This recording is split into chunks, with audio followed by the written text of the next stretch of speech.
February 28th is Rare Disease Day, and today we are talking about A1A. This is something really personal to me. My dad was diagnosed with it, and so today I'm going to go get tested here at St. Mary's. I'm joined by Rhonda Sheridan, and a lot of times this is something that actually gets misdiagnosed.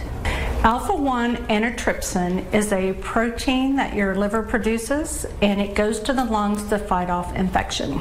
4% of COPD patients, it's due to that alpha-1. They're not producing enough of the protein. So what happens is if they're not producing it, acts like COPD. So a lot of times it's misdiagnosed. Okay, so what are the symptoms or like the red flags you should look for? If you're experiencing any of the normal symptoms for COPD, if there's coughing, shortness of breath, those are things that you want to look for. If you're having shortness of breath doing daily activities. The difference, some of the red flags that might pop up is you might hear someone in their family that has COPD and they've never smoked. Generally, cigarette smoking is the #1 cause for COPD. So if you have someone that has COPD that's never smoked, that's definitely a big red flag. Now, besides COPD, is there anything else symptom-wise people should keep an eye on, basically? There are common medications and treatments for COPD. And if they have alpha-1, sometimes those patients don't respond the same to those treatments and medications as other COPD patients would. So that could be a red flag as well. All right, well, let's get to it. So what does the test entail? It's a simple finger stick. Do you care which finger I stick? Do you care? Middle. Okay. All we'll do is we'll clean the side, and it's just, if you know anyone that's a diabetic that sticks their finger for the glucose, it's just like that. 1, 2, 3, that's over. And then all we do is we'll take the blood and we'll fill in the little circles here, and that's it. It's that simple.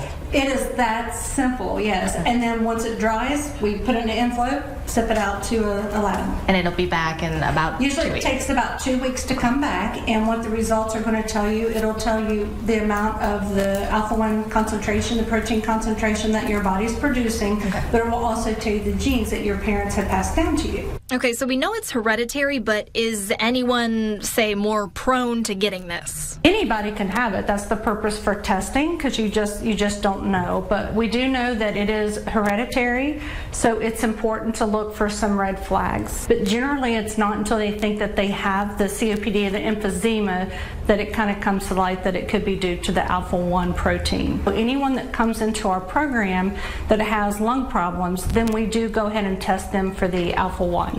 All right, so we have to wait for the results, but when they come back, what are we looking for? There's really 3 things that could go on. You could either be totally deficient in it, which means you're definitely not producing enough of the protein.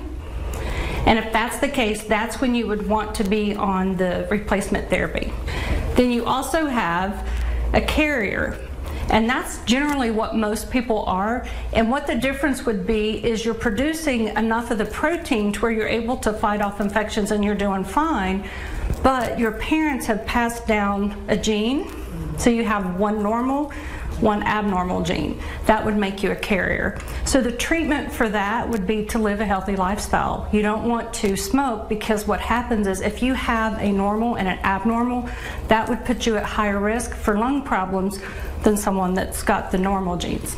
Again, that testing is completely free. All you have to do is call the number on your screen. We'll also post that for you on our Facebook page, First Look at 4. Rhonda, thank you so much for your time. Thank you for having me. And you know, I'm still waiting for the results, so hopefully we can do a follow-up then. But this was something I never thought I even needed to get tested for. I had no idea. I don't have any of the symptoms of COPD. But my dad, he was diagnosed with it just before he passed a few months ago, and that is when I was told I basically need to go out and get tested for this. And as far as the trepidation that you might have about, do I really want to know? Right. Yeah, there are benefits to finding out, because you know, there is obviously you have there's some fear there about like finding out about something like that. Yeah. But there are advantages to finding out. Yeah, there are treatment options, as she mentioned there, whether you're a carrier or if you actually have that gene from both parents. But again, this is something that we'll just kind of have to wait and see. But my dad, he had COPD is what he was diagnosed with, advanced emphysema, but he was never a smoker. So that should have been a red flag. Unfortunately, it wasn't. He was one of those that was misdiagnosed, and it happens a lot. Obviously, from your story and from your personal experience with your dad. So go get tested. It's free. Again, just head to St. Mary's. And then you can start the proper treatment. All right. Hey, thanks, Sarah. Thanks for sharing.